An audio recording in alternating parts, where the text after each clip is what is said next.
Chapter 16 optic nerve. Optic nerve क्या है? It is second cranial nerve और इसके 1.2 मिलियन एक्सॉन्स हैं और ये सारे के सारे जो एक्सॉन्स हैं ये रेटिनल गैंग्लियन सेल से मिल रहे हैं।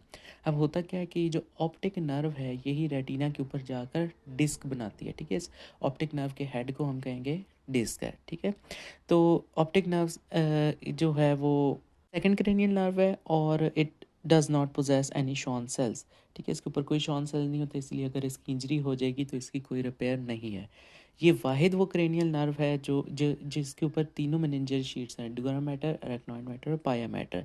इसीलिए हम इसे कहते हैं कि ये ब्रेन की एक्सटेंशन है। अब इस ये जो सेकंड क्रेनियल नर्व है ऑप्टिक नर्व, इसके 1.2 मिलियन एक्सॉन्स है।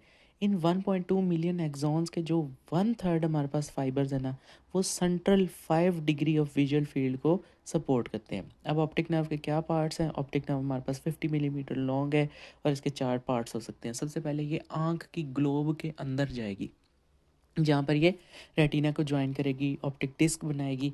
उस पार्ट को कहेंगे कि इंट्रा ऑक्यूलर, आंख के अंदर। फिर थोड़ा सा बाहर निकल आए तो बोनी सॉकेट्स हैं जिसके अंदर आई पड़ी है, तो उन्हें कहेंगे वो ऑर्बिट्स हैं। अगर नर्व उधर है, ऑर्बिट्स में है, बोनी ऑर्बिट्स में, सॉकेट में है, this is called orbital part. इसके बाद इसके पीछे ऑर्बिटल कैनाल है। ठीक है, तो अगर इस कैनाल के अंदर ही आएगी ऑप्टिक नर्व तो हम कहेंगे इंट्रा कैनालिकुलर पार्ट है। इसके बाद ये सर के अंदर चल जाएगी, जाहिर है ब्रेन से निकल रही है, क्रेनियम में जा रही है तो इट इज़ इंट्रा क्रेनियल। तो इसके 4 पार्ट्स हो गए, इंट्रा ऑकुलर आई के अंदर, ऑर्बिटल पार्ट ये जो ऑर्बिट्स है, बोनी सॉकेट्स हैं इनमें, इंट्रा कैनालिकुला है जो कैनाल में, ऑर्बिटल कैनाल में, इंट्रा क्रेनियल जो सर में है। सबसे पहले देखते हैं इंट्रा ऑकुलर कौन सा पार्ट है। इंट्राओकुलर मीन्स आई के अंदर, तो ये जो ऑप्टिक नर्व होती है पीछे से आती है और आई के अंदर फाइनली आती है। It passes through sclera. अब आई की 3 लेयर्स हैं, सबसे अंदर वाली जो है वो रेटिना है, उससे बाहर जो है कोरोइड है और सबसे बाहर वाली जो है स्क्लेरा है। तो ये जब नर्व आती है तो ये सबसे पहले स्क्लेरा को पियर्स करती है। स्क्लेरा में ना एक बारीक सा स्ट्रक्चर होता है, बिल्कुल 1 layered, this is called lamina cribrosa. तो ये जब ऑप्टिक नर्व आती है ना तो ये स्क्लेरा का ये जो पार्ट है लैमिना क्रिब्रियोसा, इसके थ्रू पास करती है। आई में जो है optic nerve, this is non myelinated. वैसे इसके ऊपर तीनों जो है वो शीट चढ़ी होती हैं, ड्यूरा, रेक्नाइड और पाया मैटर, और शॉन सेल की इसके ऊपर कोई शीट नहीं होती। और आई में तो इंट्राओकुलर जब होती है तो इट इज़ नॉन माइलिनेटेड। तो इसके फर्दर डिवाइडेड हम इसको कर सकते हैं कुछ पार्ट्स में। ऑफ्थेल्मोस्कोपी करते हैं तो इसका जो हेड बनेगा, this is called optic disc. Optic nerve का जो बिल्कुल सर बनेगा जब वो आई के अंदर आ जाएगी, this is called optic disc. अब लेमिना क्रिब्रियोजा, ठीक है, इससे पीछे होगा तो दिस इज़ पोस्ट लेमिनर। इस लेमिना के अंदर होगा तो हम कहेंगे लेमिनर पार्ट, और इस लेमिना से आगे होगा तो हम कहेंगे प्री लेमिनर। प्री लेमिनर क्या है? लेमिना क्रिब्रियोसा से आगे और ऑप्टिक डिस्क से थोड़ा सा पीछे। तो ये है intraocular part of the optic nerve. उसके बाद अब ये आंख से बाहर आ गई है तो ये ऑर्बिट में आ गई है, this is called intra orbital part.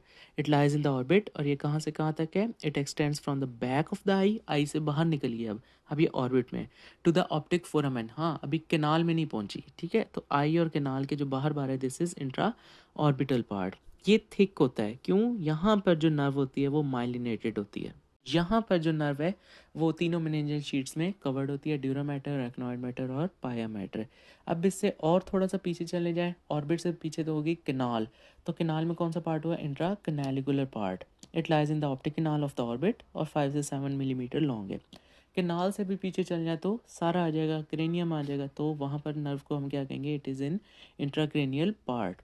Intracranial क्या है? It lies in the cranial cavity above the cavernous sinus, cavernous sinus से थोड़ा सा ऊपर। और क्योंकि अल्लाह ने अब 2 आंखें दी हैं, ठीक है, तो क्या होता है, दूसरी जो हमारे पास आ रही होती है ऑप्टिक नर्व, ये उसको ज्वाइन करती है। पाथवे हमें याद है, एक आंख से भी ऑप्टिक नर्व आ रही होती है, दूसरी से भी आ रही होती है। ये सबसे पहले ऑप्टिक नर्व होती है, देन वो ऑप्टिक क्याज्मा में जाती है। ये ऑप्टिक क्याज्मा की ही बात हो रही है जहाँ पर ये आपस में फ्यूज़ करती हैं। ऑप्टिक क्याज्मा के बाद ऑप्टिक ट्रैक बनता है, देन वो हमारे पास लैटरल जेनिकुलेट बॉडी पे जाता है, देन वो रेडिएशन बन जाता है, देन वो एडिंगर वेस्टफाल न्यूक्लियस, और वहाँ पे फर्दर पार्ट जो है वो कंटिन्यू होता है। फिलहाल इंट्राक्रेनियल पार्ट में क्या होता है कि एक साइड की जो ऑप्टिक नर्व होती है वो ज्वाइन करती है दूसरी साइड की ऑप्टिक नर्व को टू फॉर्म द ऑप्टिक क्याज्मा। ये कितना होता है? It is 5 to 16 millimetre long. Blood supply क्या है? इंट्राओकुलर पार्ट की और है, और जो बाकी पार्ट्स हैं intra orbital, intra canalicular, intra cranial, उनकी सप्लाई और है। जो आई के अंदर है इंट्रा ऑकुलर, वो कहाँ से उसकी ब्लड सप्लाई आ रही है, सर्कल ऑफ जिनहैलर। ये क्या है, ये कैसे बनता है, शॉर्ट पोस्टीरियर सिलरी आर्टरीज बनाती हैं और सेंट्रल रेटिनल आर्टरी बनाती हैं। ये सप्लाई करेंगे इंट्रा ऑक्यूलर पार्ट को। अब इंट्रा ऑर्बिटल भी है, इंट्रा कैनालिकुलर भी है और इंट्रा क्रेनियल पार्ट भी है। उनकी सप्लाई कहाँ से आएगी, वो आएगी पायल प्लेक्सिस से। पायल प्लेक्सिस कैसे बनेगा, ये ऑफ्थेल्मिक आर्टरी, सुपीरियर हाइपोफाइजियल आर्टरी और सेंट्रल रेटिनल आर्टरी के मिलने से बनेगा। ऑप्टिक नर्व के फंक्शन क्या क्या है, पहले तो हमें पता होना चाहिए ना, ये दूसरी नर्व है, ठीक है, तो ये रेटिना में से निकल रही है। अब रेटिना के जो जो फंक्शन है वो इसी की ही होंगे, ठीक है। विजुअल एक्यूटी मेंटेन करेगी, फील्ड ऑफ विजन करेगी, कलर विजन को मेंटेन करेगी, लाइट ब्राइटनेस को, ये उसका फंक्शन है, ठीक है। कंट्रास्ट सेंसिटिविटी को चेक करेगी और neurological reflexes like light reflexes, accommodation reflexes, इनको मेंटेन करेगी। लाइट रिफ्लेक्स ये है कि जब आप लाइट में जाते हैं तो जो प्यूपल होता है वो हमारा थोड़ा सा कंस्ट्रिक्ट कर जाता है कि लाइट थोड़ी है, ठीक है। अकोमोडेशन ये होता है जब भी कोई चीज़ करीब ला रहे हो तो आंखें जो होती हैं वो कन्वर्ज होती हैं, प्यूपल जो होता है वो थोड़ा सा कंस्ट्रिक्ट होता है, सिलरी मसल्स जो होते हैं उसके वो कंट्रैक्ट होते हैं। अब देखते हैं diseases of the optic nerve. Optic nerve की क्या क्या डिजीजेज आ सकती हैं, या अडीमा हो सकता है, ठीक है, या पेपिलो अडीमा हो सकता है, ऑप्टिक डिस्क अडीमा या papilloedema, optic neuritis, optic neuropathy, optic atrophy. अब ऑप्टिक डिस्क अडीमा, ठीक है, अडीमा दो तरह से हो सकता है, या तो किसी इन्फेक्शन की वजह से होगा जिसे हम कहेंगे कि वो हमारे पास एक्टिव अडीमा है, या फिर वो सिंपली परफ्यूजन प्रेशर चेंज होने की वजह से एडीमा होगा जिसे हम कहेंगे कि वो पैसिव एडीमा है। तो अगर पैसिव होगा उसे कहेंगे पेपिलो एडीमा, एक्टिव हुआ तो उसे कहेंगे पेपिलाइटिस। तो ये एडीमा हो सकता है। उसके अलावा ऑप्टिक न्यूराइटस, ये जो ऑप्टिक नर्व है ऑप्टिक क्याज़्मा से पहले पहले, यानी आई से लेकर ऑप्टिक क्याज़्मा तक, इसकी कहीं भी इन्फ्लेमेशन होगी है, this is optic neuritis. Optic neuropathy क्या है, ये नॉन इन्फ्लेमेटरी हमारे पास कंडीशंस हैं। हमारे पास ऑप्टिक नर्व के फाइबर्स जो हैं वो अफेक्ट हो सकते हैं और इसकी क्लासिफिकेशन बहुत लंबी है। इसमें ग्लैकोमा की वजह से भी हो सकता है, न्यूरोपैथी नॉन इन्फ्लेमेटरी है ना तो इसको कहेंगे ग्लैकोमेटिस। इस्कीमिया की वजह से होगा तो उसे कहेंगे एंटीरियर इस्कीमिक। कंप्रेशन, कोई ट्यूमर है उसकी वजह से होगा कंप्रेसिव। कोई इन्फिल्ट्रेट है उसकी वजह से इन्फिल्ट्रेटिव। ट्रॉमा की वजह से ट्रॉमेटिक। माइटोकॉन्ड्रिया की वजह से है तो माइटोकॉन्ड्रिक। हेरिडिटी, न्यूट्रिशनल, टॉक्सिक, ये सारी न्यूरोपैथी जितनी आएंगी ये ऑप्टिक न्यूरोपैथी की सब क्लासिफिकेशन है। उसके बाद आएगा ऑप्टिक एट्रोफी। एट्रोफी में क्या होगा कि जो ऑप्टिक नर्व है, ठीक है, या फिर ऑप्टिक डिस्क है, इसकी डीजनरेशन होना स्टार्ट हो जाएगी। इसमें हमारे पास क्या आएगा, प्राइमरी ऑप्टिक एट्रोफी आएगा, सेकेंडरी ऑप्टिक एट्रोफी आएगा, कंसेक्यूटिव आएगा और ग्लाइकोमेटस आएगा। नेक्स्ट है ऑप्टिक डिस्क एडीमा, ठीक है, ये जो नर्व का हेड आकर जिसके आगे ऑप्टिक डिस्क बन रही है इसका एडीमा हो सकता है। और ऑप्टिक एडीमा को हम कहते हैं कि दिस इज चोक्ड डिस्क, या इसको कहेंगे स्वॉलन डिस्क। ये इसके लिए जनरल टर्म्स है। टाइप क्या हो सकती है, एक्टिव भी हो सकता है डिस्क एडीमा, पैसिव भी हो सकता है। अगर तो कोई इन्फ्लेमेशन है उसकी वजह से डिस्क का एडीमा है तो हम इसे कहेंगे this is papillitis, active disc oedema papillitis, ठीक है, इसको कहेंगे ये पेपिलाइटस है। क्यों, क्योंकि ये किसी इन्फ्लेमेशन की वजह से और ये एक्टिव है। अगर तो पैसिव डिस्क एडीमा है, नॉन इन्फ्लेमेटरी है, तो अगर इन्फ्लेमेशन नहीं है तो फिर क्या कॉज है, परफ्यूजन प्रेशर चेंज हो गया है at the level of lamina cribrosa. तो अगर ये परफ्यूजन प्रेशर चेंज हुआ है जिसकी वजह से पैसिव डिस्क एडीमा हुआ है तो इस केस में हम इसे कहेंगे this is papilloedema. Papilloedema is passive, papillitis is active. अब इसकी एटियोलॉजी क्या है, ये जो डिस्क स्वेल होती है क्यों होती है, अगर यूनिलैटरली एक साइड की बात करें तो इसकी ऑक्यूलर कॉजेज़ भी हो सकती हैं जो कि आई बॉल या ग्लोब से रिलेटेड है। ऑर्बिटल कॉजेज़ भी हो सकती हैं जो बोनी सॉकेट ऑर्बिट से है रिलेटेड। सिस्टेमिक कॉजेज़ भी हो सकती हैं जो कि थ्रू आउट द बॉडी है। ऑक्यूलर कॉजेज़ देखते हैं, आइज़ में क्या होगा जिसकी वजह से एडीमा हो जाएगा ऑप्टिक डिस्क का। सेंट्रल रेटिनल वेन ऑक्लूजन, जब वेन ऑक्लूड हो जाएगी रेटिना की, क्योंकि ऑप्टिक डिस्क भी कहाँ होती है, रेटिना पे ही होती है, तो अगर उसकी वेन ऑक्लूड हो जाएगी तो ऑप्टिक डिस्क का एडीमा हो जाएगा। एंगल क्लोजर ग्लाइकोमा, उसमें एडीमा हो जाएगा। यूवियाइटिस, ऑक्यूलर हाइपोटोनी, इस सब में हमारे पास ऑप्टिक डिस्क एडीमा हो जाएगा। ये सारी कॉजेज़ थी ऑक्यूलर कॉजेज़। उसके बाद हमारे पास कुछ ऑर्बिटल कॉजेज़ आएंगी, यानी जो हमारे पास बोनी ऑर्बिट्स हैं उससे रिलेटेड क्या हो सकता है, कोई ट्यूमर हो सकता है, ऑर्बिटल ट्यूमर हो सकता है, ट्यूमर में मेनिंजियोमा हो सकता है, meningioma of the optic nerve. यहाँ पर ऑप्टिक नर्व के ऊपर क्या होता है, शीट चढ़ी हुई होती है, ऐसी बात है, जो ऑर्बिट है, तो वहाँ पर मेनिंजियोमा हो सकता है। थॉराइड ऑफ्थेल्मोपैथी हो सकती है, कोई पोस्टीरियर सेक्युलराइटिस हो सकता है। इसके अलावा सिस्टेमिक कॉजेज़ जो through out the body, demyelination हो सकती है, जिस तरह मल्टीपल सेक्युलरोसिस, कोई इन्फेक्शन हो सकती है, बैक्टीरिया वायरस कोई भी स्पायरोशीट्स की। उसके अलावा इंट्राक्रेनियल प्रेशर बढ़ सकता है, ये किस वजह से होता है, स्पेस ऑक्यूपाइंग लीजन्स की वजह से होता है। उसके अलावा कोई ऑटोइम्यून डिजीज़ हो सकती है, जैसे जॉइंट सेल आर्थराइटिस हो गया, एसएलई हो गया, ल्यूकीमिया हो गया, मेटास्टेसिस में आएगा ल्यूकीमिया, वास्कुलर कॉजेज़ में आएगा toxaemia of pregnancy, malignant hypertension, इन सब की वजह से जो होगा ऑप्टिक डिस्क का एडिमा हो जाएगा। Then we have pseudo disc oedema, ये क्या है, it is elevation of optic disc without oedema. Optic disc थोड़ी सी ऊपर हो जाएगी लेकिन एडिमा नहीं होगा, तो हम उसको कहेंगे कि सूडो डिस्क एडिमा है। ऐसे लग रहा है कि एडिमा है लेकिन एक्चुअली एडिमा नहीं होता। तो उसमें क्या आएगा, ओडीडी आएगा, ऑप्टिक डिस्क ड्रसन। ये क्या है, कोई प्रोटीनेशियस मटेरियल हमारे पास ऑप्टिक डिस्क में जमा हो जाता है और बाद में उसकी कैल्सिफिकेशन हो जाती है और ऑप्टिक डिस्क थोड़ी सी एलिवेट हो जाती है, तो ओ डी डी इसमें आ सकते हैं ऊपर। इसके अलावा हाइपर मेट्रोपिया, मेट्रोपिया में क्या होता है कि जो रेज आ रही होती है वो फोकस होती हैं फार बिहाइंड द रेटिना। ऐसी बात है, क्यों, क्योंकि जो ऑप्टिक डिस्क है वो थोड़ी सी एलिवेट हो गई है, वो आगे आ गई है। तो हाइपर मेट्रोपिया और ओ डी डी हमारे पास कॉजेज है सूडो डिस्क एडीमा की। Okay, next is papilloedema. हमने ऑलरेडी पढ़ा है ऑप्टिक डिस्क स्वेलिंग, पैसिव होगी तो पेपिलो एडीमा, एक्टिव होगी तो पेपिलाइटिस। तो पेपिलो एडीमा क्या है, it is the passive oedema of the optic nerve head. क्यों होगा, it is because of raised intracranial pressure and it is always bilateral. Intracranial pressure बढ़ेगा, उसकी वजह से जो हमारी प्रेशर परफ्यूजन थी at the level of lamina cribrosa वो चेंज होगी, जिसकी वजह से एडीमा बनेगा, पैसिव है। अच्छा, पेपिलो एडीमा जो है वो थोड़ा सा बिनाइन है, पेपिलाइटिस जो है वो बहुत ज़्यादा वैशी है। आगे हम जाकर इन दोनों का जो है वो डिफरेंस पढ़ेंगे। तो papilloedema is a relatively benign condition. अब ये होता क्यों है, as already said, increased intracranial pressure. Intracranial pressure कैसे बढ़ सकता है, कोई स्पेस ऑक्यूपाइंग लीजन है, ब्रेन में ट्यूमर है, ब्रेन में कोई सिस्ट है, ब्रेन में कोई एब्सेस है, प्रेशर कॉज करेगा और इंट्राक्रेनियल प्रेशर बढ़ेगा।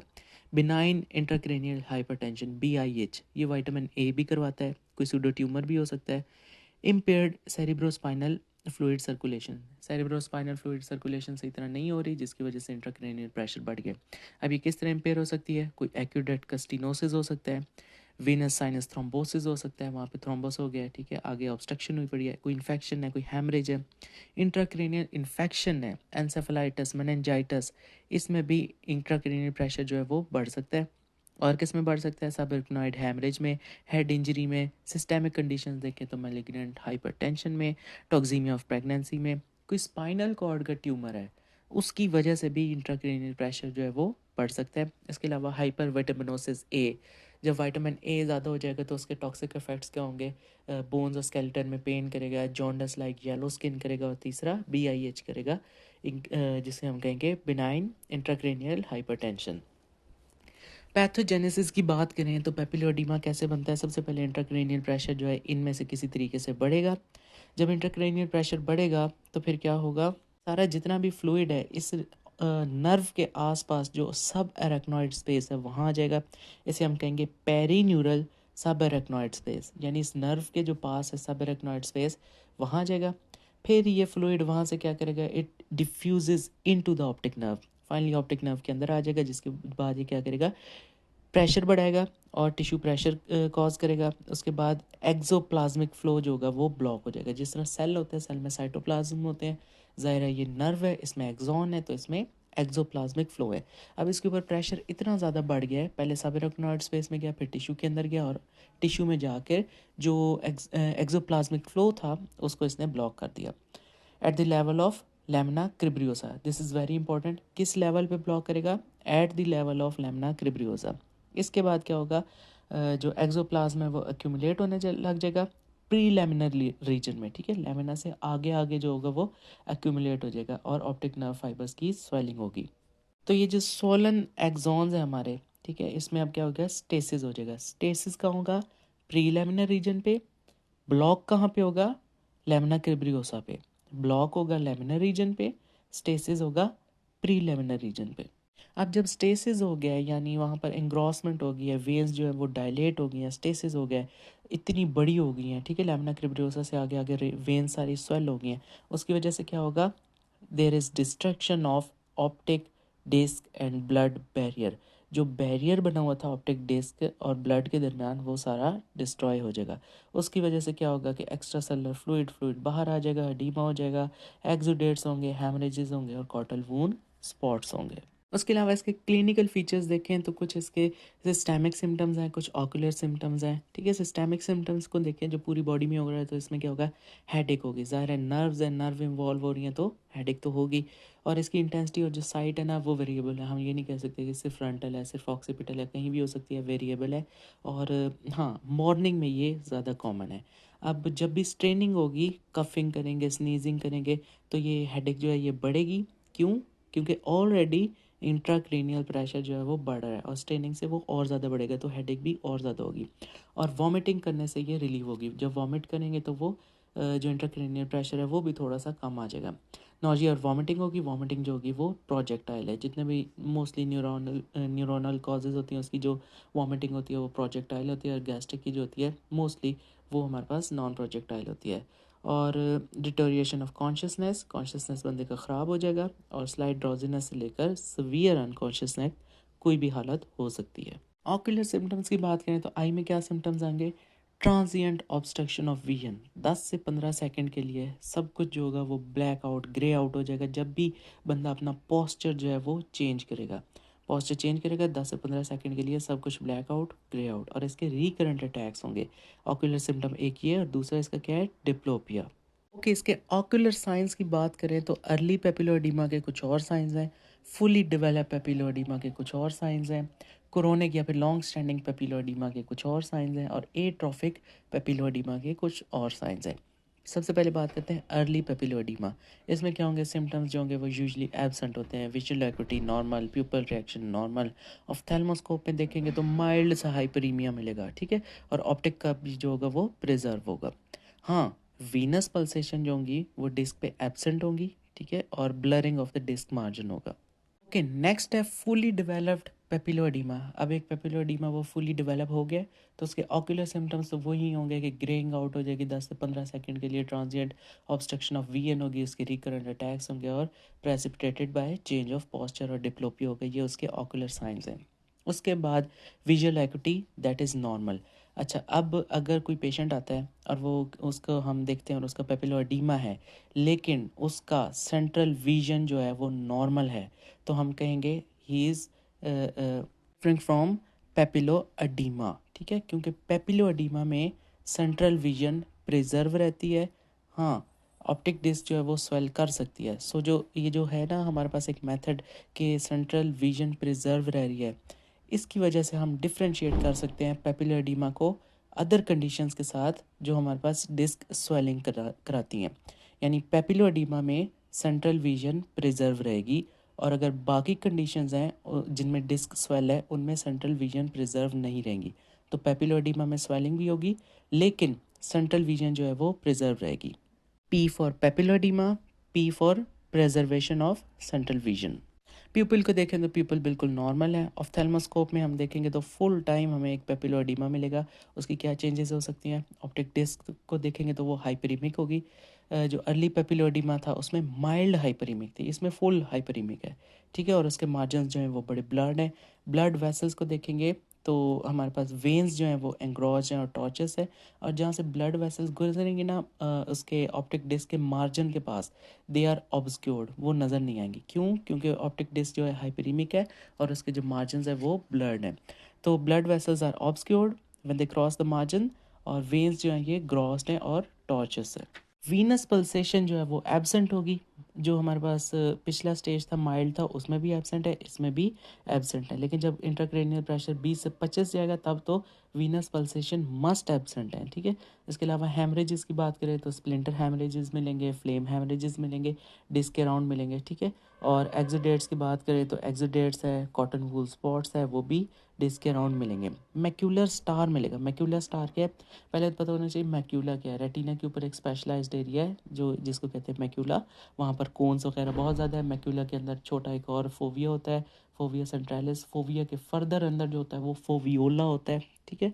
तो मैक्यूला वो स्पेशलाइज्ड एरिया है जहाँ पे कोन सेल्स जो हैं वो रॉड कोन सेल्स बहुत ज़्यादा हैं। अब उस मैक्यूला के अंदर अगर एक्सोडेट और रेडिमी आ गया, this is called macular star, ठीक है। और ये जो है इसकी फाइंडिंग में पेटर्न्स लाइन। अब होता क्या है कि पेरी पेपिलरी रीजन जहाँ पर ऑप्टिक नर्व आ रही होती है उसके अराउंड पर, ठीक है, पेरी पेपिलरी रीजन, वहाँ पर जो रेटिना होता है उसके सर्कमफ्रेंशियल फोल्ड्स बनते हैं, गोल गोल करके ना फोल्ड्स बन रहे होते हैं। तो जो सर्कमफ्रेंशियल रेटिनल फोल्ड्स हैं पेरी पेपिलरी रीजन में, उन्हें हम कहेंगे पेटर्न्स लाइन। तो इसमें मैक्यूलर स्टार मिल सकता है, पेटर्न्स लाइन मिल सकती है, सेंट्रल कप इज़ रिटेन्ड। सिर्फ लेट स्टेजेस में सेंट्रल कप जो होगा वो ऑब्लिटरेट होगा। इसके बाद थर्ड स्टेज आएगी, दिस इज़ क्रोनिक या लॉन्ग स्टैंडिंग पेपिलोएडिमा। इसमें क्या होगा, विजुअल एक्यूटी जो है वो कम होना स्टार्ट हो जाएगी, हेमरेजेस एक्सीडेट्स और एडिमा जो है वो रिजॉल्व हो जाएंगे, और ऑप्टिक डिस्क जो है वो किस तरह नज़र आएगी, शैम्पेन कॉक। जिस तरह वो शराब की बोतल के ऊपर लकड़ी का ढक्कन नहीं होता, और उस तरह का ना ऑप्टिक डिस्क हमें नज़र आएगी शैम्पेन कॉक लाइक। तो ये इसका स्पेशल डायग्नोस्टिक फीचर है। शैम्पेन कॉक किस में आएगा, chronic long standing papilloedema में। विजुअल फील्ड का क्या होगा, visual field becomes to constrict, छोटी होने लग जाएगी, लेकिन स्टिल सेंट्रल विजुअल फील्ड जो है वो प्रिजर्व्ड ही रहेगी, और ब्लाइंड स्पॉट जो है वो इनलार्ज हो जाएगा।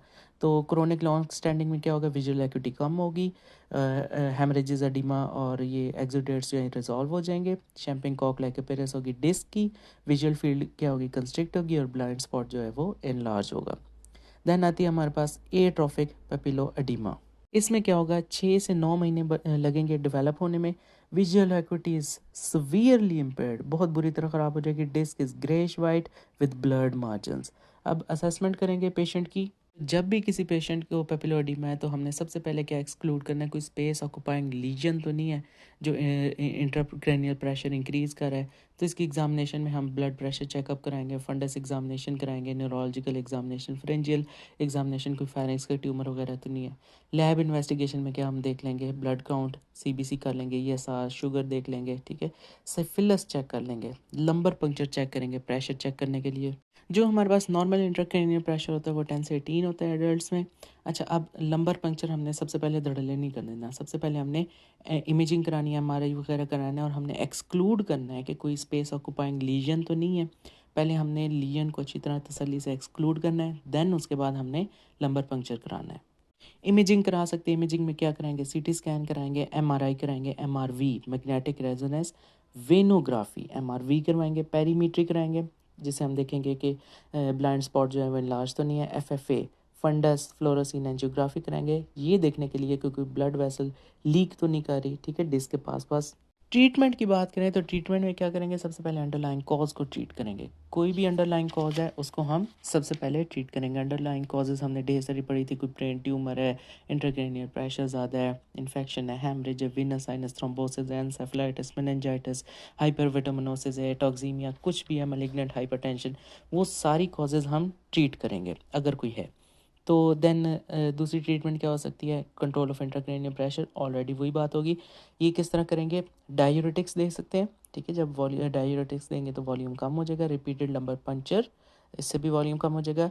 वेंट्रिकुलो लंबो पेरिटोनियल शंट, लंबर से लेकर पेरिटोनियम में शंट हम खोल देंगे, ठीक है। उसके अलावा क्या करेंगे, ऑप्टिक नर्व शीट डीकम्प्रेशन। अच्छा, जब ऑप्टिक डिस्क हमारे पास स्वेल हो जाएगी ना, उसे हम कहेंगे पेपिलोएडिमा, लेकिन सिर्फ तब जब उसकी कॉज हमारे पास इंक्रीज इंट्राक्रैनियल प्रेशर होगी, वरना हम सिर्फ उसे कहेंगे कि हमारे पास डिस्क स्वेलिंग है, ठीक है। तो पेपिलोएडिमा हमारे पास बाइलैटरल होता है, और यूनिलैटरल जो होता है वो हमारे पास डिस्क स्वेलिंग होगी।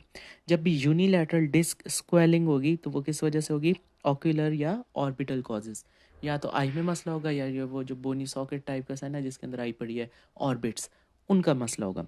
और पेपिलोएडिमा हमेशा बाइलैटरल होगा, and it is always secondary to raised intracranial pressure. मैंने अभी कहा कि पेपिलोएडिमा जो होगा वो हमेशा बाइलैटरल होगा, लेकिन दो कॉजेज़ हो सकती हैं जिसमें यूनिलैटरल पेपिलोएडिमा हो विद रेज्ड इंट्राक्रेनियल प्रेशर। वो दो कॉजेज़ कौन सी हैं जिसमें यूनिलैटरल पेपिलोएडिमा हो? एक हमारे पास आएगा फॉस्टर कैने सिंड्रोम और दूसरा आएगा pseudo Kennedy syndrome. Foster Kennedy syndrome में क्या हुआ है? सपोज कोई फ्रंटल ट्यूमर हुआ है, ठीक है, उन्होंने क्या किया है, प्रेशर कॉज किया ऑप्टिक नर्व में।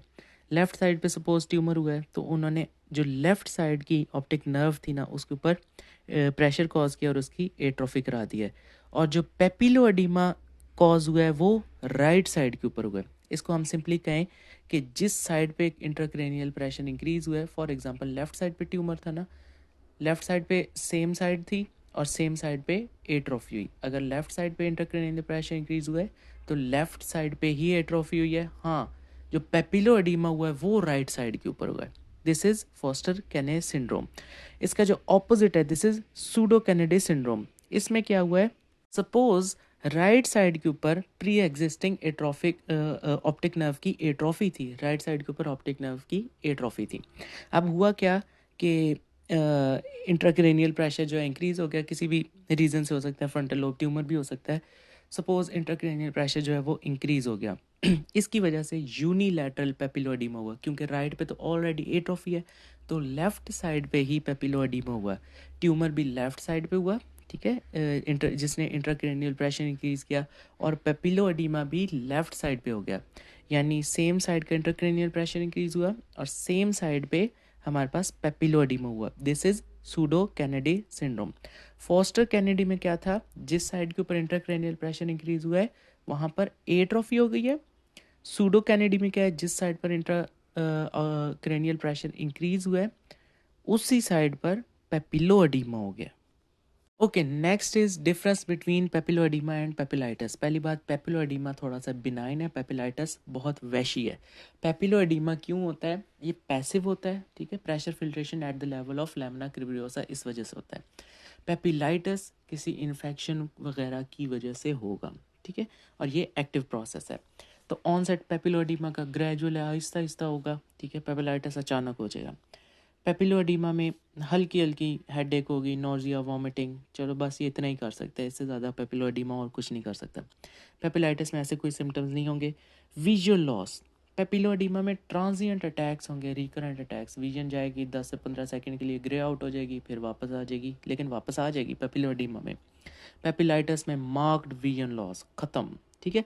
हाँ, पेपिलोएडिमा की हमने स्टेजेस पढ़ी थी ना, कि सबसे पहले जो होगी वो अर्ली पेपिलोएडिमा होगा, फिर फुली डेवलप होगा, फिर क्रोनिक होगा, फिर एट्रोफिक होगा। हाँ, अगर ये एट्रोफिक में चला जाएगा वहाँ पर विजन इसकी ख़राब हो सकती है। पेन और टेंडरनेस पेपिलोएडिमा में नहीं होगा। पेपिलाइटिस थोड़ा सा वैशी है, जंगली है, तो यस इसके अंदर हमारे पास पेन होगी, और पेन में भी प्रेजेंट विद ऑक्यूलर मूवमेंट्स। इसके अलावा विजुअल एक्यूटी पेपिलोएडिमा की नॉर्मल है, कलर विजन पेपिलोएडिमा का नॉर्मल है, प्यूपिल रिएक्शन पेपिलोएडिमा का नॉर्मल है, विट्रस पेपिलोएडिमा का नॉर्मल है। लेकिन पेपिलाइटिस में विजुअल एक्यूटी कम होगी, कलर विजन भी डिफेक्टिव है, प्यूपिल रिएक्शन भी RAPD, ये है हमारे पास रेलिवेंट आफ्रेंट प्यूपिलरी डिफेक्ट, ये हम बाद में पढ़ेंगे ये क्या होता है। इसमें ये प्रेजेंट होगा प्यूपिल रिएक्शन में। विट्रस में भी सेल्स जो होंगे वो मिलेंगे पेपिलाइटिस में। पेपिलो एडीमा को देखें तो ऑप्टिक डिस्क में क्या होगा, सिंपल सा एडीमा होगा और कप रिटेन होगा। पेपिलाइटिस में क्या होगा, डिस्क एडीमा होगा और ब्लड सेंट्रल कप होगा। इसके अलावा विजन फील्ड में देखें तो पेपिलो एडीमा ज़्यादा से ज़्यादा क्या कर लेगा, उसका ब्लाइंड स्पॉट जो है वो इंक्रीज़ हो जाएगा, ऐसे ही है। और ये किस स्टेज में होगा, क्रोनिक या लॉन्ग स्टैंडिंग पेपिलो एडीमा में होगा।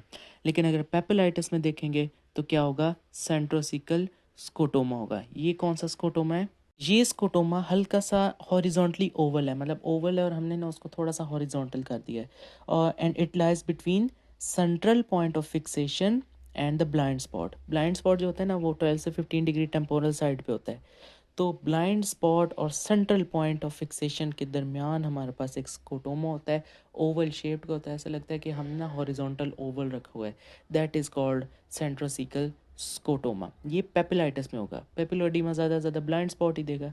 CT MRI कराएंगे तो पेपिलोएडिमा में क्या होगा, इंट्राक्रेनियल प्रेशर बढ़ेगा, इंट्राक्रेनियल स्पेस ऑक्यूपाइंग लीजन्स हो सकते हैं या कोई और पैथोलॉजी हो सकती है। पेपिलाइटिस में कोई इंट्राक्रेनियल प्रेशर जो होगा या स्पेस ऑक्यूपाइंग लीजन नहीं होगा, ठीक है। हाँ, डीमाइलिनेशन डिसऑर्डर हो सकता है। CSF ओपनिंग प्रेशर देखेंगे तो पेपिलोएडिमा में रेज्ड होगा, ज़ाहिर है इंट्राक्रेनियल प्रेशर बढ़ा है तो CSF प्रेशर भी जो होगा वो बढ़ेगा। पेपिलाइटिस में ऐसा कुछ नहीं होगा। विजुअल इवोक्ड पोटेंशियल पेपिलोएडिमा का नॉर्मल है और पेपिलाइटिस का एब नॉर्मल है। ओके, तो नेक्स्ट हमारे पास ऑप्टिक न्यूराइटिस। ऑप्टिक नर्व की इन्फ्लेमेशन होगी तो ऑप्टिक न्यूराइटिस। अब ऑप्टिक नर्व का क्या अटैक होता है, आंख से निकलती है, ठीक है। ऑप्टिक नर्व होती है, ऑप्टिक क्याज्मा में जाती है, ऑप्टिक ट्रैक बनाती है, देन वो हमारे पास लैटरल जेनिकुलेट बॉडी में जाती है, देन ऑप्टिक रेडिएशंस बनाती है, देन वो हमारे पास एडिंगर वास्फाल न्यूक्लियस और इधर उधर जाती है, ठीक है। तो ऑप्टिक नर्व कहाँ से कहाँ तक है, आई से लेकर ऑप्टिक क्याज्मा तक है, इतनी ही ऑप्टिक नर्व है, क्योंकि उसके बाद ये हमारे पास क्या बन जाएगी, ऑप्टिक ट्रैक और रेडिएशन और ये चीज़ें बन जाएगी। तो ऑप्टिक डिस्क से लेकर ऑप्टिक क्याज्मा तक ये जो ऑप्टिक नर्व है इसकी इन्फ्लेमेशन होगी, this is optic neuritis, inflammation of optic nerve. Aetiology क्या है, डीमाइलिनेटिंग डिसऑर्डर्स हो सकते हैं। ये क्या है जी, T cell mediated autoimmune degeneration है। इसमें होगा क्या, इन्फ्लेमेशन होगी, जो नर्व के अराउंड माइलिन शीथ है ना उसकी इन्फ्लेमेशन होगी, ये ब्रेन और स्पाइनल कॉर्ड में होगी। उसके बाद इन्फ्लेमेशन के बाद क्या होना होता है, एंड रिजल्ट क्या होता है, सेक्लेरोसिंग या हार्डनिंग।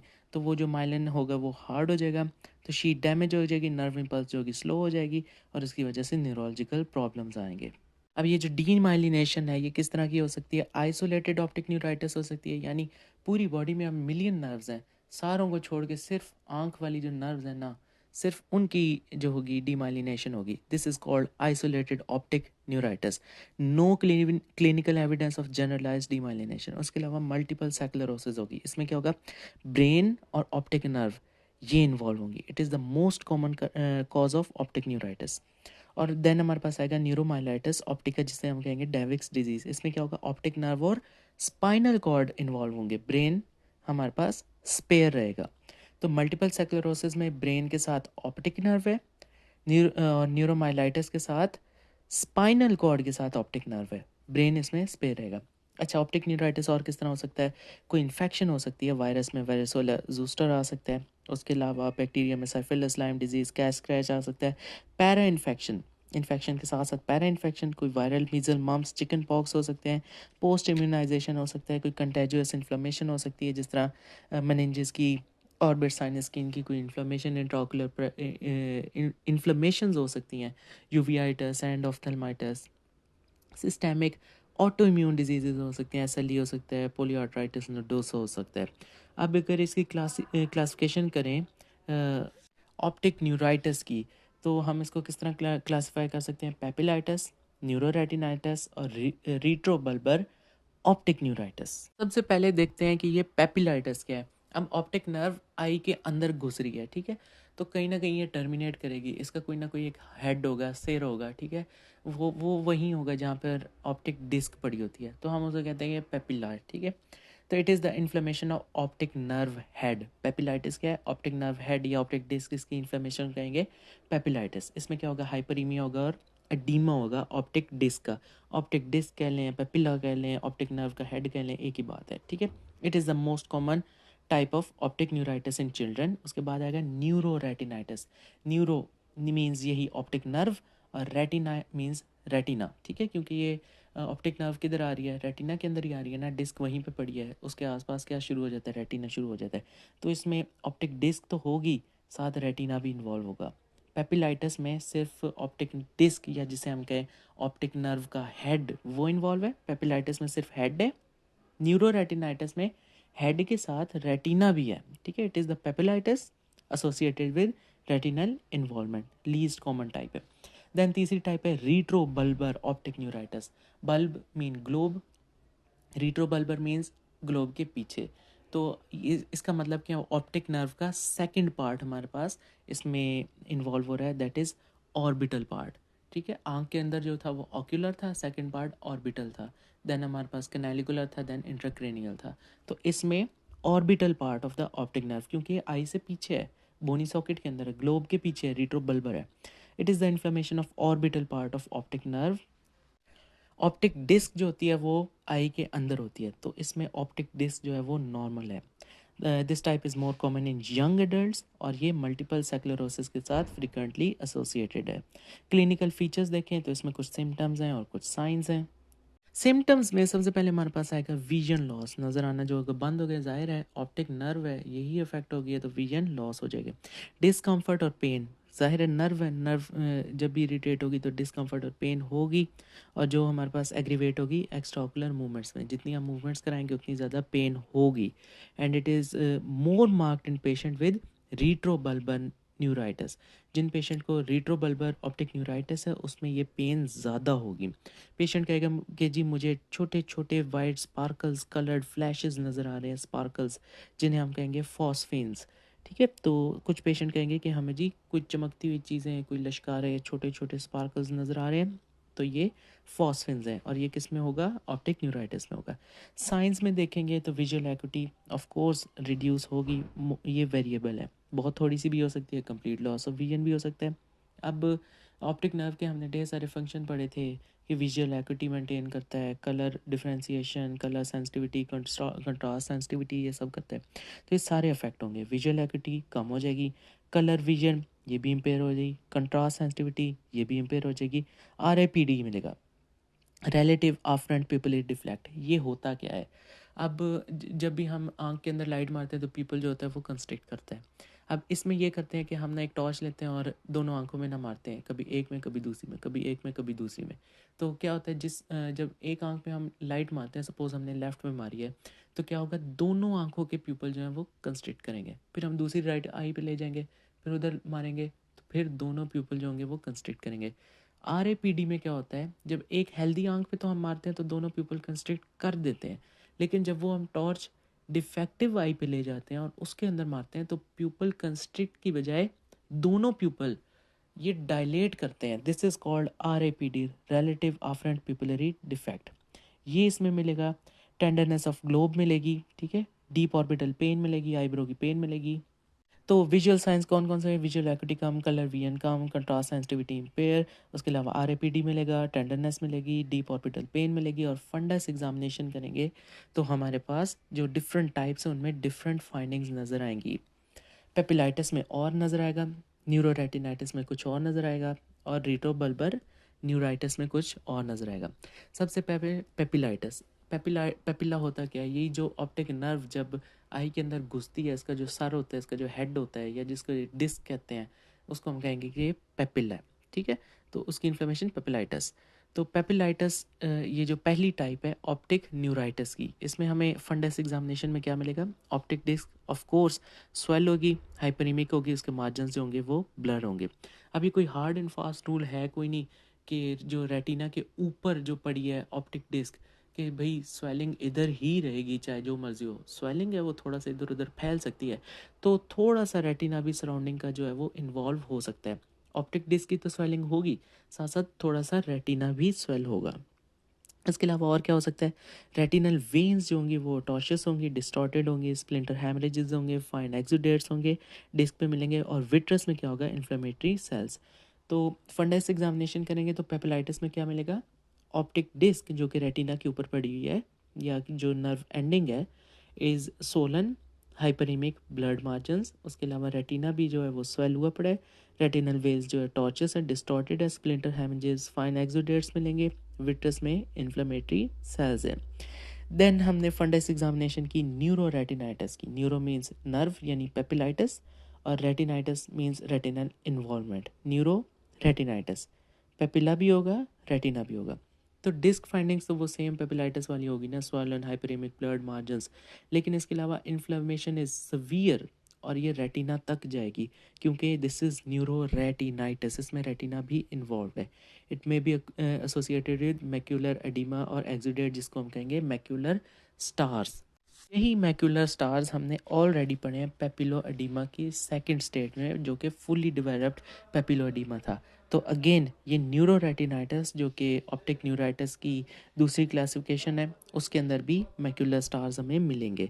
देन थर्ड टाइप आएगी हमारे पास रीट्रो बल्बर न्यूराइटिस। रीट्रो मीन्स बैक पे, बल्ब मीन्स ग्लोब में। तो आई बॉल के पीछे अगर कोई ये जो जितना भी हमारा इंट्रा ऑर्बिटल पार्ट है नर्व का, उसकी न्यूराइटिस होगी, दिस इज रीट्रो बल्बर न्यूराइटिस। अब जब हम फंडस करते हैं तो उसमें हमें क्या नज़र आता है, रेटिना नज़र आता है और रेटिना की सारी डिटेल। अब हम फंडस में आई के पार तो देख नहीं सकते कि आई के पीछे क्या पड़ा है, ठीक है, बोनी सॉकेट में क्या पड़ा है, ये तो पॉसिबल है नहीं। तो फंडस अपीयर्स नॉर्मल, ठीक है, और इसमें हमने ऑलरेडी बताया है रिट्रोबल्बर ऑप्टिक न्यूराइटिस में कि optic disc appear normal. Optic neuritis की अगर इन्वेस्टिगेशन की बात करें तो इसमें क्या आएगा, विजुअल फील्ड डिफेक्ट्स। इसमें स्कोटोमा नज़र आएगा। स्कोटोमा पॉजिटिव भी होता है, नेगेटिव भी होता है। पॉजिटिव का मतलब है कि हम देख रहे हैं, बस वो उसके आगे कोई काली मक्खी आ गई, वो अब हमें नज़र नहीं आ रहा, this is positive scotoma. Negative scotoma होता है कि वो चीज़ ही नहीं नज़र आ रही, मिस हो गई है, कट हो गई है, दिस इज़ नेगेटिव स्कोटोमा। तो विजुअल फील्ड डिफेक्ट्स में हमारे पास सेंट्रल या सेंट्रोसीकल स्कोटोमा आ सकता है। सेंट्रल बिल्कुल सेंटर में, और सेंट्रोसीकल का मतलब है कि सेंट्रल पॉइंट ऑफ फिक्सेशन और ब्लाइंड स्पॉट जो कि 12 से 15 डिग्री टेम्पोरल साइड पे होता है, इन दोनों के दरमियान अगर कोई स्कोटोमा होगा that is going to be centrocaecal scotoma. और इन्वेस्टिगेशन में क्या करेंगे, विजुअल इवोक्ड पोटेंशियल देखेंगे, वो एबनॉर्मल आएगा। एमआरआई कराएंगे, क्यों, क्योंकि मल्टीपल स्क्लेरोसिस में ये हमारे पास करैक्टरिस्टिक्स है, इससे अच्छी तरह डायग्नोस कर सकते हैं। ब्लड CPSR वगैरह कराएंगे, सीरोलॉजिकल टेस्ट करवाएंगे, लंबर पंक्चर करवाएंगे, क्यों, ये मल्टीपल स्क्लेरोसिस में हमें बताएगा ओलिगोक्लोनल बैंड्स ऑफ प्रोटीन मिलेंगे on electrophoresis of spinal cerebrospinal fluid, तो लंबर पंक्चर हम करवाएंगे। प्रोग्नोसिस क्या है, प्रोग्नोसिस ऑप्टिक न्यूराइटिस का गुड है, विजुअल एक्यूटी और कलर विजन जो है वो रिकवर हो जाएंगे। ट्रीटमेंट क्या है, depends upon the underlying cause, अब जो कॉज है उसको ट्रीट करना पड़ेगा। हमने एटियोलॉजी में देखा है इसके ढेर सारी कॉजेज़ है, डीमाइलेटिंग डिसऑर्डर्स भी हैं, ठीक है, और इसके अलावा multiple sclerosis, neuromyelitis optica, infections, para infections, contagious inflammations, intraocular inflammation, autoimmune disorders, ये सारे हमने देखे हैं। तो इन सारी कॉजेज़ को हमें ट्रीट करना पड़ेगा। इसके अलावा और क्या कर सकते हैं, कॉर्टिकोस्टेरॉइड की थेरेपी कर सकते हैं। उसके अलावा oral prednisolone which is again steroid, ये अकेला जो है कंट्राइंडिकेटेड है, ठीक है, अकेला इसको नहीं देना, जब अकेला देंगे तो रिकरेंस का रेट जो है वो बढ़ जाएगा। एमआरआई ब्रेन की कराएंगे, उससे पता चलेगा मल्टीपल स्क्लेरोसिस तो नहीं है, और अगर तो मल्टीपल स्क्लेरोसिस आ गया तो हमारी ट्रीटमेंट जो है वो थोड़ी सी चेंज हो जाएगी। क्या होगी, इंट्रावेनस प्रेडनिसोलोन तो देंगे, मिथाइल प्रेडनिसोलोन देंगे, इसके साथ साथ और क्या देंगे, इंट्रामस्कुलर इंटरफेरॉन बीटा देंगे, और विटामिन B16 और 12 देंगे। B16 12 क्या होते हैं, ये न्यूरोट्रॉपिक है, नर्व्स की ग्रोथ कराते हैं, है भी ऑप्टिक न्यूराइटिस नर्व है, तो B16 और 12 विटामिन दे देंगे, जिसकी वजह से नर्व की ग्रोथ होगी और ये अच्छे डिटॉक्सिफिकेशन करेंगे। ओके, नेक्स्ट है हमारे पास ऑप्टिक न्यूरोपैथी। न्यूरोपैथी का मतलब है नॉन इन्फ्लेमेटरी डिजीजेस, इसमें कोई इन्फेक्शन नहीं होगी, कोई इन्फ्लेमेशन नहीं होगी, हाँ, लेकिन हमारी ऑप्टिक नर्व जो है वो इन्वॉल्व होगी, उसके साथ गैंग्लियन भी इन्वॉल्व होंगे, जिसकी वजह से विजन लॉस होगा। So it is non inflammatory disease of optic nerve, ठीक है, ऑप्टिक नर्व भी हो सकती है, और could be ganglion cells resulting in visual loss. अब इसको क्लासीफाई करें तो इसकी ढेर सारी टाइप्स बनती हैं, या तो ग्लाइकोमा की वजह से इंट्राऑकुलर प्रेशर इतना ज़्यादा हुआ है कि नर्व कंप्रेस हो गई है, उसकी न्यूरोपैथी हो गई है, this is called glaucomatous optic neuropathy. दूसरा हमारे पास इस्कीमिया की वजह से भी हो सकता है, अगर तो इस्कीमिया हो गया this is called anterior ischaemic optic neuropathy. अगर तो आर्टरी इन्वॉल्व हो रही है, जो हमारे पास कौन सी होती है, जॉइंट सेल आर्टरी, ठीक है, GCA या टेम्पोरल आर्टरी, तो इसे हम कहेंगे आर्ट्राइटिक एंटीरियर इस्कीमिक ऑप्टिक न्यूरोपैथी, ठीक है, जिसको कहेंगे आयन।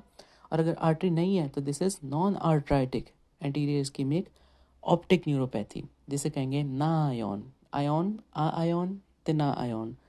तो ग्लाइकोमा की वजह से हुआ है तो ग्लाइकोमेटस ऑप्टिक न्यूरोपैथी, इस्कीमिया की वजह से हुआ है तो ischaemic optic neuropathy, ischaemic artery की वजह से भी हो सकता है, नॉन आर्टरिक भी हो सकता है। कोई कंप्रेसिव है, कोई ट्यूमर वगैरह आ गया तो उसकी वजह से होगा कंप्रेसिव ऑप्टिक न्यूरोपैथी। कोई इन्फिल्ट्रेशन हुई पड़ी है तो उसकी वजह से होगा इन्फिल्ट्रेटिव ऑप्टिक न्यूरोपैथी। कोई ट्रॉमा हुआ है तो उसकी वजह से traumatic optic neuropathy. Mitochondrial defects, अब माइटोकॉन्ड्रियल क्यों, क्योंकि माइटोकॉन्ड्रियल जो होते हैं ना, उनका सेंट्रल रोल होता है जो रेटिनल गैंग्लियन सेल्स हैं ना उनकी लाइफ साइकिल में। अगर माइटोकॉन्ड्रिया ख़राब हो गया तो वो जो रेटिनल गैंग्लियन सेल्स हैं ना वो भी फारिग हो जाएंगे। तो माइटोकॉन्ड्रिया के अगर कोई म्यूटेशन आई है DNA की तो उसकी वजह से जो हमारे पास ऑप्टिक न्यूरोपैथी होगी, this is mitochondrial optic neuropathy. कोई हेरिडिटरी है तो उसे कहेंगे हेरिडिटरी ऑप्टिक न्यूरोपैथी। न्यूट्रिशनली कोई हमारे पास कमी है, ठीक है, तो उसे हम कहेंगे न्यूट्रिशनल ऑप्टिक न्यूरोपैथी। न्यूट्रिशन में क्या आ सकता है, टोबैको, अल्कोहल, एम्ब्लायोपिया आ सकता है, ठीक है, इसमें हमारे पास टॉक्सिक कॉम्बिनेशन होगा टॉक्सिक का, और न्यूट्रिशन डेफिशिएंसी होगी, विटामिन B12 जो होगा वो कम होगा, जिसकी वजह से माइटोकॉन्ड्रिया में ऑक्सीडेटिव फॉस्फोरिलेशन नहीं होगी, तो इसमें हम कहेंगे न्यूट्रिशनल ऑप्टिक न्यूरोपैथी। देन हमारे पास फाइनली आएगा टॉक्सिक ऑप्टिक न्यूरोपैथी। इसमें हमारे पास क्या होगा, कोई टॉक्सिक मेटाबोलाइट हो सकते हैं, जिस तरह मैथनॉल, वो उसकी इंटॉक्सिकेशन हो जाए तो बंदा अंधा हो सकता है।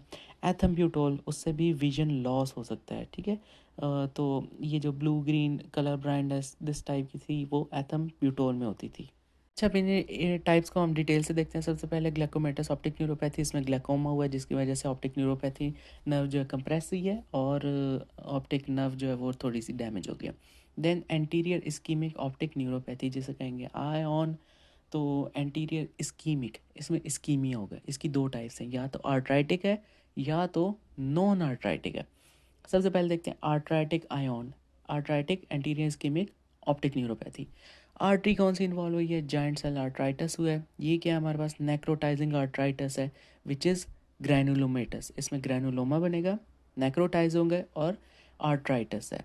तो इसमें क्या होगा, जॉइंट सेल या जो टेम्पोरल आर्टरी है वो इन्वॉल्व होगी, जिसकी वजह से क्या होगा, शॉर्ट सिलरी आर्टरीज होंगी, उनका वास्कुलाइटिस हो जाएगा, इस्कीमिया हो जाएगा और नेक्रोसिस हो जाएगी ऑप्टिक नर्व के हेड की या डिस्क की, ठीक है। और ये 70 ईयर्स की एज में होगा। क्लिनिकल फीचर्स अगर पूरी बॉडी के देखें, जो जॉइंट सेल आर्ट्राइटिस या टेम्पोरल आर्टरी की आर्ट्राइटिस की वजह से होगा, तो उसमें क्या होगा, हेडेक, ज़ाहिर टेम्पोरल यहाँ से जा रही होती है, स्कैल्प टेंडरनेस, जॉ क्लॉडिकेशन, इसकी बहुत सारी ब्रांचेस जो होती हैं जॉ को भी फीड कर रही होती हैं, jaw claudication, weight loss, night sweats, polymyalgia, rheumatica, ये सारे इसके फीचर्स आएंगे, general features giant cell arteritis के। अगर आइज़ में देखेंगे ऑकुलर फीचर्स, तो हमें क्या नज़र आएगा, vision loss, sudden vision loss, that is monocular. RAPT, relative afferent pupillary defect is present. उसके अलावा क्या होगा, ऑप्टिक डिस्क जो होगी हमें सोलन और पेल नज़र आएगी। ये बहुत कॉमन है, अभी आगे जितनी ज़्यादा टाइप्स आएंगी ऑलमोस्ट सब में सोलन और पेल ही होगी।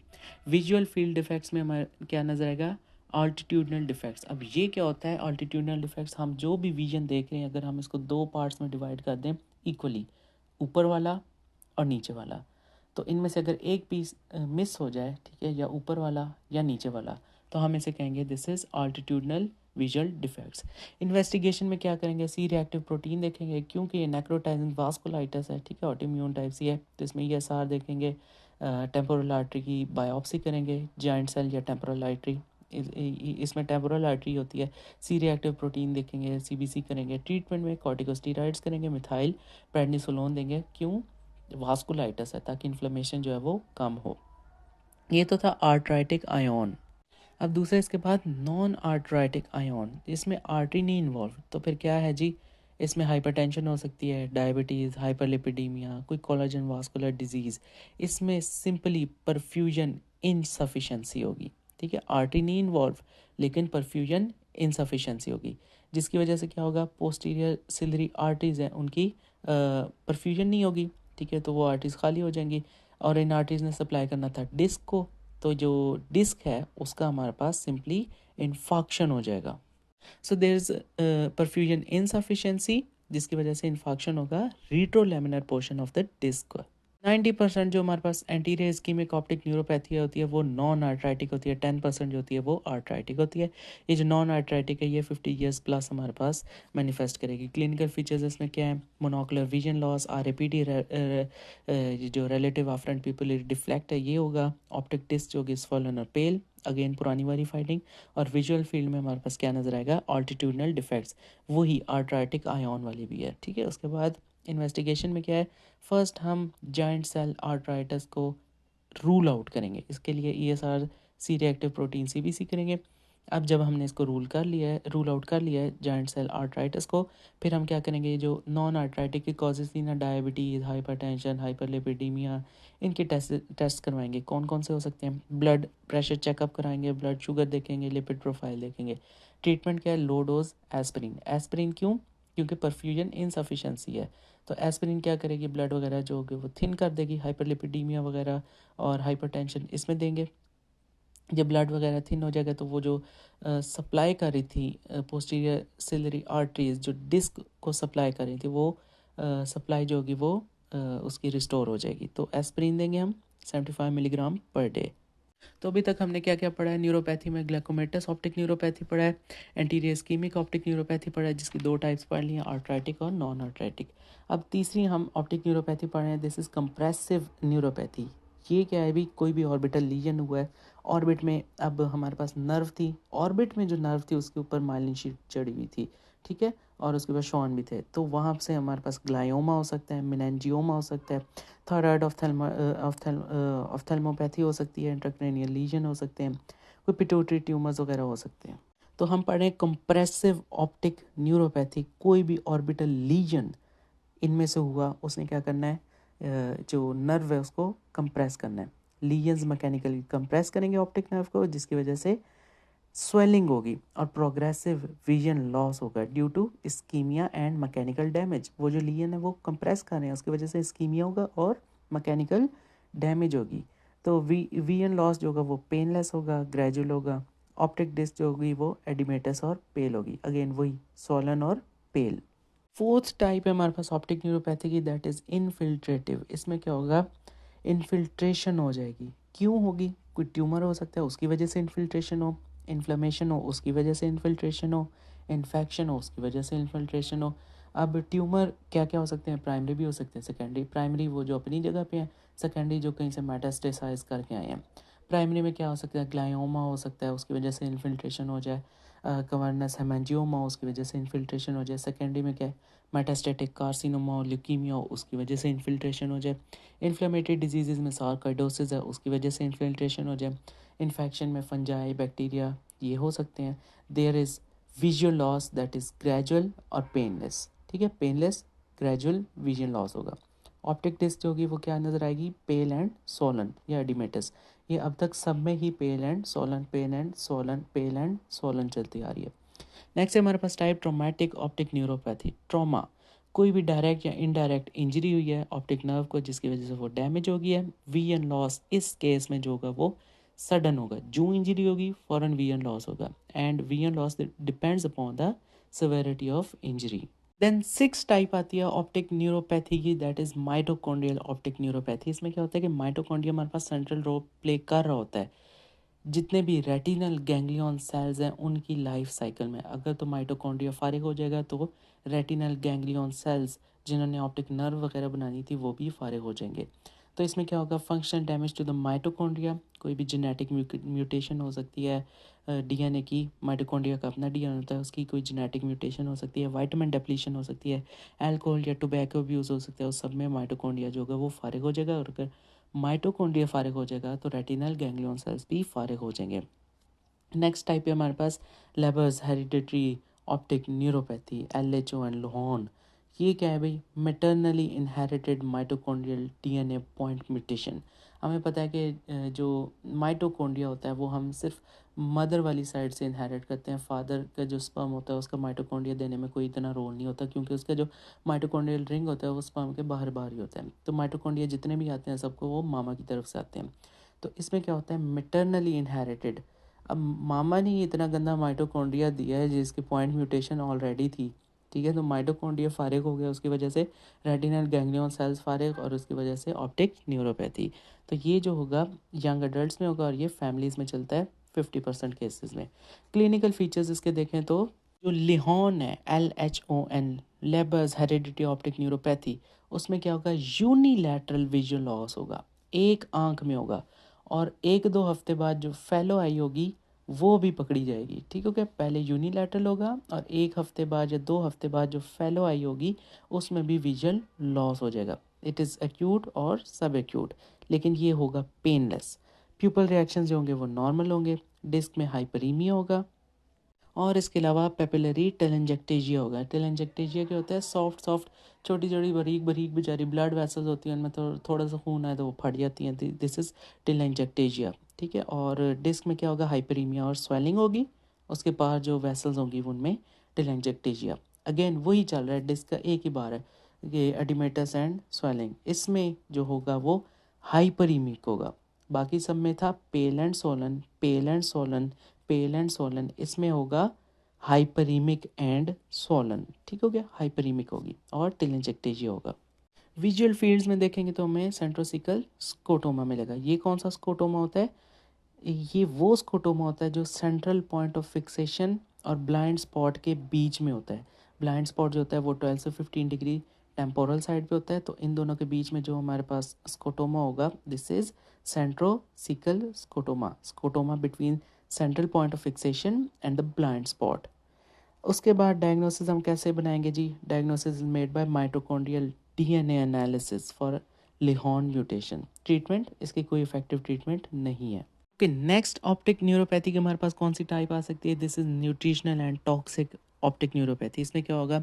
Tobacco, alcohol, amblyopia. एम्ब्लायोपिया क्या होता है? It is decrease in the visual acuity due to brain defect. Eyes बिल्कुल ठीक होंगी, इनकी रिफ्रैक्शन बिल्कुल ठीक होगी, लेकिन ब्रेन जो होगा वो दोनों आंखों से आने वाली इमेजेस को सही तरह फ्यूज़ नहीं कर सकता, फ्यूजन प्रॉब्लम है, तो उसकी वजह उसको हम कहेंगे एम्ब्लायोपिया।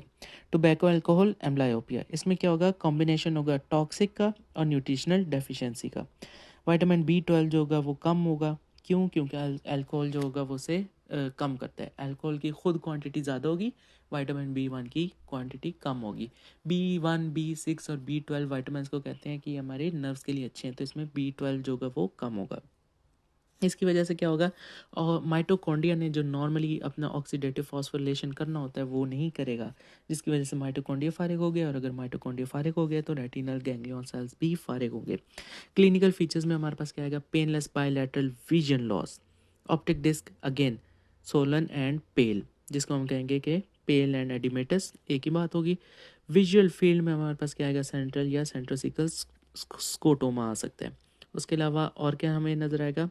विटामिन B1, B2 और B12 और फोलिक एसिड के जो लेवल्स है वो बहुत ज़्यादा कम होंगे। ट्रीटमेंट इसकी क्या है? सप्लीमेंटेशन कर देंगे, विटामिन दे देंगे and inhibition of alcohol. Next हमारे पास न्यूरोपैथी आती है toxic optic neuropathy. Toxic optic neuropathy में क्या है? किसी चीज़ की इंटॉक्सिकेशन हो गई है जो हमारी आई के लिए डेंजरस है। Could be methanol, could be ethambutol. Methanol जिसे हम कहते हैं मिथाइल अल्कोहल, कच्ची शराब कहते हैं, कच्ची शराब पिए लोग अंधे हो गए हैं, ठीक है, तो ये वही है। मैथनॉल पॉइजनिंग क्या है? ये कहाँ कहाँ से हो सकती है? वुड अल्कोहल किसी ने पी लिया, या फिर विंड शील्ड वॉशर फ्लूइड है वो किसी ने पी लिया, उसमें मैथनॉल होता है। होता क्या है कि बॉडी में जितना भी मैथनॉल होता है उसको कन्वर्ट कर देते हैं फॉर्म अल्डिहाइड में, जिसकी वजह से फॉर्मिक एसिड बनता है, उससे फॉर्मेट बनता है, और ये जो फॉर्मेट होता है ना, इसके टॉक्सिक इफेक्ट्स होते हैं ऑप्टिक नर्व्स के ऊपर, तो इसकी वजह से बाईलैटरल ब्लाइंडनेस हो सकती है। इसकी ट्रीटमेंट क्या है? किसी ने मैथनॉल पी लिया है, उसे एथनॉल पिला दो, उसे कहो लो भी इंजॉय करो, शराब पियो, ठीक है, तो उसको एथनॉल अगर पिला देंगे तो एथनॉल क्या करेगा? It acts as competitive inhibitor for methanol. ये मैथनॉल को डिस्प्लेस करके खुद एंजाइम के ऊपर लग जाएगा, ठीक है, कॉम्पिटिटिव इनहिबिटर है। नेक्स्ट है हमारे पास टॉक्सिक ऑप्टिक न्यूरोपैथी में, एक तो हमने पढ़ लिया ना मैथनॉल बड़ी टॉक्सिक चीज़ है, दूसरी क्या है? एथम्ब्यूटोल बड़ा टॉक्सिक है। एथम्ब्यूटोल क्या था?